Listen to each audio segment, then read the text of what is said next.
नमस्कार, आप देख रहे हैं IBC 24। मैं हूं आप सभी के साथ रचना नितेश और मध्य प्रदेश की खबरों के इस बुलेटिन में आप सभी का बहुत बहुत स्वागत है। रुक करेंगे खबरों का। मध्य प्रदेश के रायसेन में शुक्रवार को किसान महासम्मेलन हुआ, जिसमें 35 लाख किसानों को 1600 करोड़ की राहत राशि मुख्यमंत्री ने दी। प्रधानमंत्री नरेंद्र मोदी ने भी इसे संबोधित किया। दोनों ही नेताओं का फोकस नया कृषि कानून ही रहा। जाहिर है कुछ सवाल तो खड़े होते ही हैं। क्या बीजेपी अपने संगठन के जरिए किसान आंदोलन का असर खत्म करना चाहती है? क्या इस देश में किसान महज वोट बैंक है जिसे हर पार्टी अपने साथ रखना चाहती है? क्योंकि वादे तो बहुत हुए पर नहीं बदले तो हालात।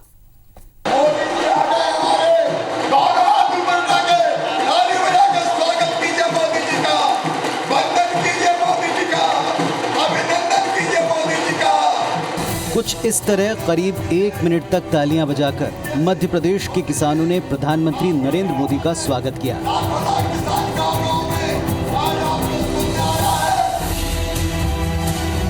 दिल्ली सीमा पर चल रहे किसान आंदोलन के दौरान कच्छ के बाद ये दूसरा मौका था जब प्रधानमंत्री मोदी ने किसानों से संवाद किया।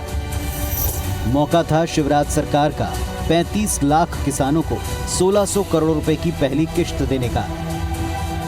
खेत तुम्हारे, खलिहान तुम्हारा है, प्रदेश के विकास में योगदान तुम्हारा है, दाने दाने में बसा भगवान तुम्हारा है, दिन रात परिश्रम ही ईमान तुम्हारा है, अन्नदाता के रूप में सम्मान तुम्हारा है। नजर उठा के देखो, हिंदुस्तान तुम्हारा है।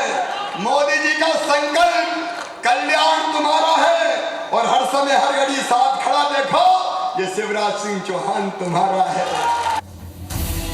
इस कार्यक्रम को सभी 52 जिले, 313 जनपद पंचायतें, 23,000 ग्राम पंचायतों पर प्रदेश के 50 लाख लोगों ने देखा। मौका किसानों को राहत देने का था, लेकिन प्रधानमंत्री नरेंद्र मोदी और मुख्यमंत्री शिवराज सिंह चौहान के भाषण के केंद्र में रहा नए कृषि कानून के विरोध में चल रहा आंदोलन।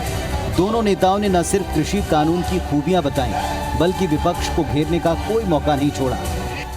मैं देश के प्रत्येक किसान को ये विश्वास दिलाता हूं कि पहले जैसे एमएसपी दी जाती थी वैसे ही दी जाती रहेगी।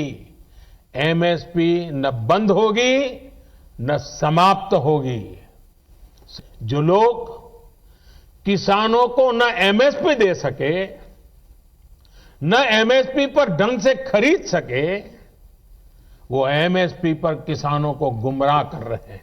मोदी जी ने तय कर दिया कि किसान की मर्जी, वो चाहे तो मंडी में बेचे और वो चाहे तो मंडी के बाहर बेचे। चाहो तो मंडी में बैठो, मंडी बंद नहीं होगी, मंडी और ढंग से चलेगी। कांग्रेसी आंसू बहारे। रायसेन में हुए इस कार्यक्रम को बीजेपी की उस रणनीति का हिस्सा माना जा सकता है जिसके तहत देश भर के किसानों को नए कृषि कानून की जानकारी देना और दिल्ली सीमा पर चल रहे किसान आंदोलन को कमजोर करना है। इस सिलसिले में बीजेपी अभी तक मध्य प्रदेश के 52 जिलों में प्रेस कॉन्फ्रेंस कर चुकी है। 7 जगह सभी बड़े नेता किसान सम्मेलन कर चुके हैं। विज्ञापनों के जरिए किसान हित में किए गए कामों को गिनाया जा रहा है। कृषि मंत्री देश के किसानों के नाम एक खुला पत्र लिख चुके हैं। दरअसल बीजेपी की योजना अपने संगठन के दम पर पूरे देश के किसानों तक अपनी बात पहुंचाने की है, ताकि नए कृषि कानून को लेकर किसानों में नाराजगी न हो, न ही दिल्ली में दूसरे राज्यों के किसान पहुंचकर उस आंदोलन को ताकत दें। भारत की सरकार कहती है कि हम जो कानून बनाए हैं वो किसानों के हक में है, लेकिन किसी किसान से बात नहीं हुई ये विधेयक संसद में लाने से पहले। उनके प्रतिनिधियों से कोई वार्तालाप नहीं हुआ, सीधा संसद में विधेयक पेश कर दिया। वहाँ जोड़ के यहाँ से मध्य प्रदेश का किसान से, गुजरात का किसान से क्या ड्रामा बना के रचा है। आप गुमराहने का, भटकने का ये जो काम कर रहे हैं वो छोड़िए। आप यहाँ नीचे इनसे आके बात करने को तैयार नहीं है तो आप एक बार तो चापर से तो घूमे, किसान का हालत देखे। असली किसान ये लोग हैं, परेशान में है। इनका आप बात सुनो, इनका जो आपका काला कानून है जो 4 लोग के लिए बना है उसको हटा दो। इस बीच राज्यसभा सांसद विवेक तनखा ने ट्वीट कर सरकार से सुप्रीम कोर्ट के उस सुझाव को मानने को कहा जिसमें कृषि कानूनों को फिलहाल होल्ड कर किसानों से बातचीत के लिए कहा गया। उधर चिपको आंदोलन के नेता सुंदरलाल बहुगुणा ने भी किसान आंदोलन को समर्थन दिया है। उद्योग संगठन फिक्की ने भी किसान आंदोलन के चलते देश के उत्तरी हिस्से में रोजाना 3000 करोड़ के नुकसान का अनुमान लगाया है। जबलपुर से अभिषेक शर्मा के साथ नासिर गौरी, IBC 24, दिल्ली। नगरीय निकाय चुनाव की तैयारियों के मद्देनजर मध्य प्रदेश कांग्रेस प्रभारी मुकुल वासनिक ने जबलपुर में कांग्रेस कार्यकर्ताओं की बैठक ली। इस दौरान कार्यकर्ताओं ने जमकर अपनी भड़ास निकाली। पार्टी प्रभारी के सामने शिकवे शिकायतें रखी। पार्टी की मजबूती के लिए सालों से काम करने वाले नेताओं और कार्यकर्ताओं ने खुलकर आरोप भी लगाया कि चुनाव के वक्त उन्हें दरकिनार कर दिया जाता है और ऐसे नेताओं को टिकट से नवाजा जाता है जिनका पार्टी की मजबूती के लिए कोई भी योगदान नहीं होता।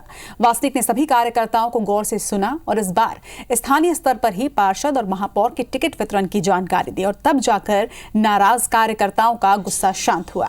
बता दें कि मुकुल वासनिक ने नगरीय निकाय चुनाव के मद्देनजर जबलपुर, नरसिंहपुर और कटनी जिले के संगठन पदाधिकारियों की बैठक ली और आने वाले नगरीय निकाय चुनावों के लिए सुझाव साझा किए। मुकुल वासनिक ने साफ तौर पर संकेत दिए कि पहले संगठन की मजबूती के लिए काम होगा और फिर नगरीय निकाय चुनाव पर विचार किया जाएगा। प्रत्याशियों के चयन करने के संदर्भ में अपनी सिफारिशें प्रदेश कांग्रेस कमेटी को भेजेंगी और इनकी सिफारिशों के ऊपर फिर अंतिम फैसला होगा। तो बेहतर प्रत्याशी बनेंगे, कांग्रेस के कार्यकर्ता के मंशा के अनुरूप बनेंगे, लोगों में जो विश्वास कांग्रेस के कार्यक्रमों पर प्राप्त कर सकते हैं ऐसे प्रत्याशी बनेंगे। हाँ, ये है कि उनको हमारी बात सुनना चाहिए थी। जब एक दूसरा आदमी गलत बात कर रहा है, गलत जानकारियाँ दे रहा है, तो सही बात आपको सुनना जरूर चाहिए थी। सही है। बहुत अच्छा हुआ है कि टिकट लोकल स्तर से एक कमेटी बनाई गई है, तो निश्चित रूप से लोकल स्तर पे जब कमेटी काम कर रही है तो वो ये भी देख रही है कि संगठन को मजबूत करने के लिए उनको जब कोई व्यक्ति टिकट लेकर आएगा तो उसके साथ उनको कैसे खड़े होना है। कांग्रेस पार्टी ने स्थान दिया है वो निश्चित एक अच्छा और सकारात्मक कदम है और शायद आशावादी कदम है कि जब हमको उनने स्थान दिया है तो हमारी महिलाओं को भी पार्षद बनने के लिए स्थान जरूर मिलेगा। इंदौर पुलिस ने 24 घंटे के अंदर एरोड्रम इलाके में हुए दोहरे हत्याकांड का खुलासा कर दिया है, लेकिन इस खुलासे ने बाप बेटी के रिश्ते को भी तार-तार कर दिया। जैसा कि आशंका थी, बेटी और उसका प्रेमी ही इस हत्याकांड के आरोपी निकले। पुलिस ने दोनों को गिरफ्तार कर लिया है।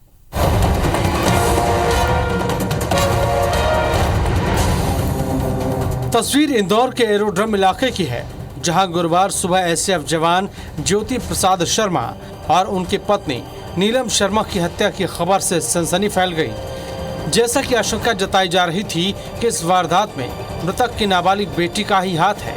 पुलिस के खुलासे के बाद वही कहानी सामने आई। पुलिस ने नाबालिग बेटी और उसके प्रेमी को गिरफ्तार कर लिया है। पुलिस के SAF के जवान जो कि अपनी बच्चों और पत्नी के साथ घर में थे, धारदार हथियार से उनकी सुबह प्रातः काल में कल उनकी हत्या कर दी गई। पत्र के मिलने के बाद और इन सारी चीज़ों के बाद पुलिस के पास अगले 2 घंटों में वो नाम भी स्पष्ट हो गए थे जिन 2 लोगों ने हत्या की। दोनों आरोपियों को गिरफ्तार किया जा चुका है। दरअसल मृतक दंपति की नाबालिग बेटी का कॉलोनी के ही धनंजय यादव उर्फ DJ नाम के युवक से अफेयर था, जिसे उसके पिता पसंद नहीं करते थे। वारदात के कुछ दिन पहले ज्योति प्रसाद शर्मा ने धनंजय को बेटी से दूर रहने की हिदायत देते हुए मारपीट भी की थी। इसके बाद से ही बेटी ने प्रेमी के साथ मिलकर अपने ही माँ बाप को मारने की साजिश रचना शुरू कर दिया। वारदात की रात उसने घर में लगे CCTV कैमरे बंद कर दिए, फिर माँ बाप को नशीली दवा खिलाकर उन्हें गहरी नींद में सुला दिया। इसके बाद सुबह 4 बजे धनंजय घर में दाखिल हुआ, जबकि बेटी घर के बाहर रेकी करने लगी। इसी दौरान गहरी नींद में सोए पति पत्नी पर उसने धारदार हथियार से हमला कर उन्हें मौत के घाट उतार दिया। उस बेटी को घर के आसपास टहलते हुए अकेले देखा गया। कई बार ऐसा हुआ कि माँ बाप ने रोका, इनको कई बार पिटाई भी की, कई बार इसको चीज़ पे आपत्ति व्यक्त की। इसके लिए 2-3 दिनों से लोग लगातार प्रयास कर रहे थे और अंततः इन्होंने इस घटनाक्रम को कल अंजाम दिया। पुलिस को गुमराह करने के लिए आरोपी बेटी ने एक लेटर भी छोड़ा था, जिसमें अपने पिता पर बलात्कार का आरोप लगाया था। इसके बाद दोनों आरोपी बाइक से रतलाम की ओर भाग निकले, जहां पुलिस ने उन्हें गिरफ्तार कर लिया। इधर आरोपी बेटी को अपने किए पर कोई पछतावा नहीं है। दीपक यादव, IBC 24, इंदौर। बढ़ेंगे आगे। एमपी में बिजली के दाम बढ़ाए जाने को कानूनी चुनौती दी गई है। जबलपुर के नागरिक उपभोक्ता मंच ने अपीलेट ट्रिब्यूनल फॉर इलेक्ट्रिसिटी नई दिल्ली में एक याचिका दायर की, जिसमें दलील दी गई है कि वित्तीय वर्ष में 9 माह की देर से बिजली की दरों का निर्धारण ट्रिब्यूनल के आदेश के खिलाफ है। लिहाजा बिजली के दाम बढ़ाने का आदेश रद्द किया जाना चाहिए। याचिका में कहा गया है कि appellate tribunal for electricity new Delhi ने 11 नवंबर 2011 को एक फैसला देते हुए कहा था कि बिजली की दरों में देर होने पर उपभोक्ताओं पर बिजली कंपनियों के घाटे का बोझ नहीं डाला जा सकता, क्योंकि ऐसी देर में उपभोक्ताओं का कोई दोष नहीं है। बावजूद इसके मौजूदा वित्तीय वर्ष में 9 माह की देर से बिजली के दाम बढ़ाने के फैसले को याचिका में इलेक्ट्रिसिटी एक्ट का उल्लंघन भी बताया गया है। याचिका पर सुनवाई अगले हफ्ते हो सकती है। बता दें कि एमपी में बिजली कंपनियों ने फरवरी 2020 में बिजली के दाम बढ़ाने की मांग की थी, जिस पर राज्य विद्युत नियामक आयोग ने अब 9 महीने बाद बिजली के दाम करीब 2% बढ़ाने का फैसला सुनाया है। ये घाटा उपभोक्ताओं पर थोक पर बिजली के रेट बढ़ा रहा है, तो वो विद्युत अधिनियम 121 धारा 121 की घोर उल्लंघन कर रहा है। यह हमारी याचिका है। इसीलिए हम लोगों ने आज तुरंत अपनी याचिका बनाकर अपीलेट ट्रिब्यूनल फॉर इलेक्ट्रिसिटी नई दिल्ली को तुरंत ईमेल से भेज दी है। इंदौर में ड्रग्स रैकेट मामले में पुलिस के हत्थे चढ़ी हाई प्रोफाइल ड्रग्स आंटी की पुलिस रिमांड 25 दिसंबर तक के लिए बढ़ा दी गई है। गिरफ्तारी के बाद आंटी को 10 दिनों की रिमांड पर लिया गया था। इस दौरान पुलिस आरोपी आंटी की निशानदेही पर दिल्ली में बड़े ड्रग्स पैडलर की धरपकड़ के लिए गई थी, लेकिन पुलिस को सफलता नहीं मिली। आंटी के दिल्ली के अलावा गोवा, कर्नाटक, गुजरात और मुंबई में भी कनेक्शन है, जिसकी जांच के लिए पुलिस ने आज जिला कोर्ट से रिमांड मांगी थी, जिसे मंजूर करते हुए कोर्ट ने आंटी को पुलिस को 7 दिनों की और रिमांड पर सौंपा। दरअसल आंटी ने कई बड़े ड्रग्स पैडलर के साथ संबंध कबूले हैं। वहीं आंटी का गोवा के कई बड़े पब में भी आना जाना था। इन पब की आंटी के पास मेंबरशिप है, जहां पुलिस को तफ्तीश करनी है।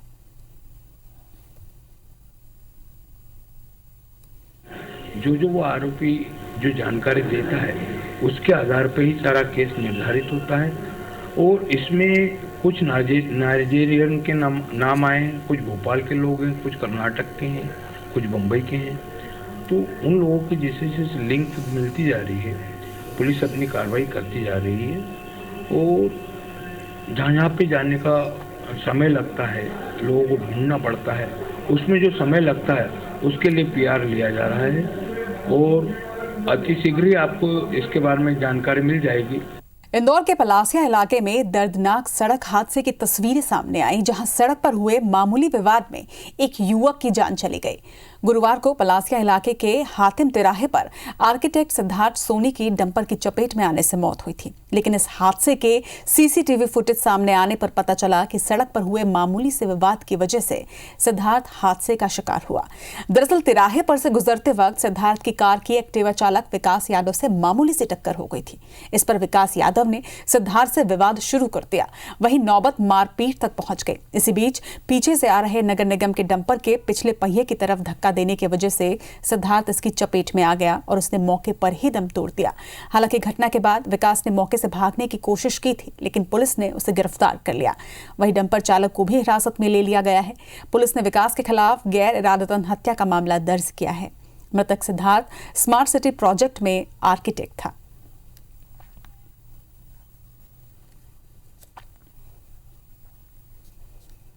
मुरैना जिले में IBC 24 न्यूज चैनल की खबर का असर हुआ है। मुरैना जिले में वृद्धा आश्रम में रहने वाले लोगों को 4 माह से नहीं मिलने की खबर दिखाने के बाद कलेक्टर ने वृद्धाश्रम में खाद्यान्न देने वाले PDS की दुकान पर कार्रवाई करने के निर्देश दिए। कलेक्टर के निर्देश के बाद वृद्धाश्रम को 4 महीने बाद 100 किलो गेहूं आवंटित किया गया, जिसे PDS दुकान के संचालक ने वृद्धाश्रम के लिए राशन का स्टॉक होने के बाद भी गेहूं चावल नहीं दिए। उस PDS संचालक पर खाद्य आपूर्ति विभाग ने FIR भी दर्ज करवा दी है।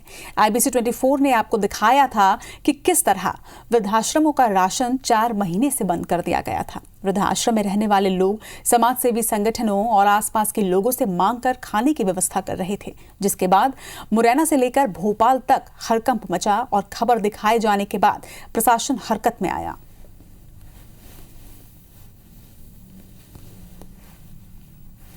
ये है कि वृद्धाश्रम में जो खाद्य पदार्थ जिस दुकान द्वारा प्रोवाइड किया जाता है, जिनकी जिम्मेदारी प्रोवाइड करना, इनके द्वारा पिछले विगत कई माहों से ये नियमित रूप से प्रोवाइड नहीं किया जाता था। इस संदर्भ में प्रतिवेदन प्राप्त हुआ, जिस पर से 3-4 आवश्यक नियम के अंतर्गत जो है FIR दर्ज की गई है। जब दुकान की स्टॉक की जाँच की गई तो दुकान के पास अतिरिक्त राशन था जिससे वो वृद्धाश्रम को दिया जा सकता था और आगे चल के जब उसका अलॉटमेंट दिखता तो उसको एडजस्ट किया जा सकता था, लेकिन ये कार्रवाई दुकान के द्वारा नहीं की गई और उनके स्टॉक में भी कुछ अंतर पाया गया था। इस कारण से दुकान को निलंबित किया गया और उन पर FIR की गई है।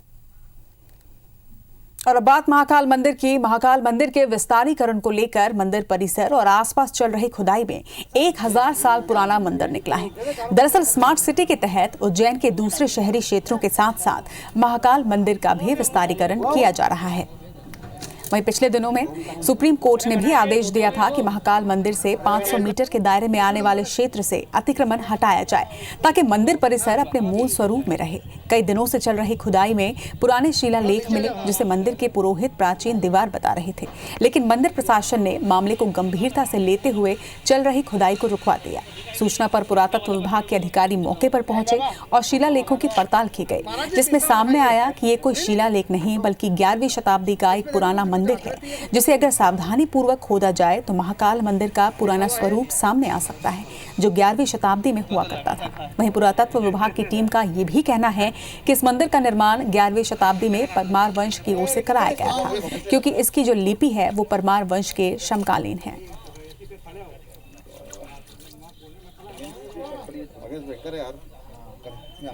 चलो अभी आप उठ जाओ। आप लोग भी जाओ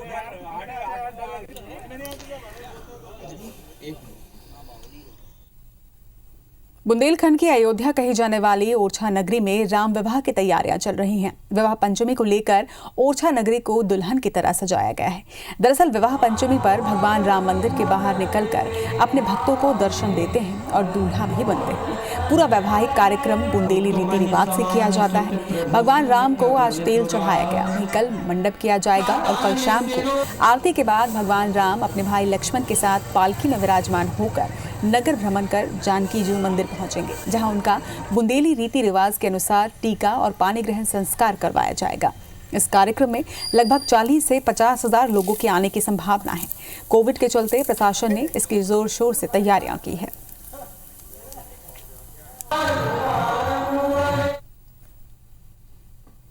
भीड़ रहती थी और कोविड-19 संक्रमण के चलते यह प्रयास किए जा रहे हैं कि प्रसाद का वितरण किया जाए, पंगत ना हो, जिससे कोविड नियंत्रण रहे और आम श्रद्धालुओं को प्रसाद का भी वितरण हो सके। तीसरे दिन भगवान की बारात बड़े धूमधाम से राजसी ठाट बाट के साथ निकलती है, जो पूरे नगर में जाती है और जनक जी के यहाँ आकर के वहाँ पर द्वार चार टीका किया जाता है और रात में पूरे विवाह की रस्में मनाई जाती है। इस तरह से राम जी का विवाह संपन्न किया जाता है। भोपाल में कोरोना वायरस ने शहर के टॉकीजों पर ताले लगवा दिए हैं। कई सिनेमा घर तो पूरी तरह से बंद हो गए हैं। बंद हुए सिनेमा घरों में मॉल या कॉम्प्लेक्स संचालित हो रहे हैं। भोपाल के पुराने इलाके के मशहूर सिनेमा घर अल्पना टॉकीज और भोपाल टॉकीज में इन दिनों फिल्मों की जगह गर्म कपड़ों की बड़ी बड़ी सेल लगी हुई है। यहाँ विदाउट टिकट जमकर खरीदारी हो रही है। वहीं सिनेमा घर का जायजा लिया हमारी संवाददाता आकांक्षा शर्मा ने।